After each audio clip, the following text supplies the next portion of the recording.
ಸರ್ವೇಶ್ವರನೇ, ನಿನಗೆ ನಿತ್ಯ ಪ್ರಕಾಶವಾಗಿರುವನು. ನೀನು ದುಃಖಿಸುವ ದಿನಗಳು ಕೊನೆಗಾಣುವವು. ಯೆಶಾಯ 60ನೇ ಅಧ್ಯಾಯ 20ನೇ ವಚನ. ದೇವರು ನಮ್ಮ ಜೀವನದಲ್ಲಿ ನಿತ್ಯ ಪ್ರಕಾಶವನ್ನು ನೀಡುವವರಾಗಿದ್ದಾರೆ, ದುಃಖವನ್ನು ಅಳಿಸುವವರಾಗಿದ್ದಾರೆ. ಈ ವಾಕ್ಯಾನುಸಾರ ಪ್ರಾರ್ಥಿಸೋಣ ಮತ್ತು ಅವರ ಅನುಗ್ರಹ ಹೊಂದೋಣ. ಆಮೇನ್.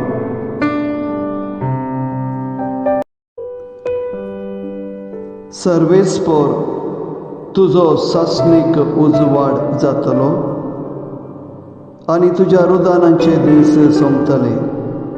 इसाया प्रवादिचो ग्रंथ 20:60-20. सर्वेस्पर देवा, ह्या उतराप्रमाणे तो आमच्या जिविताचो उजवाड जा आनी आमच्या जिवितांतली सर दुखां पुसून काड म्हूण मागता हांव. आमेन.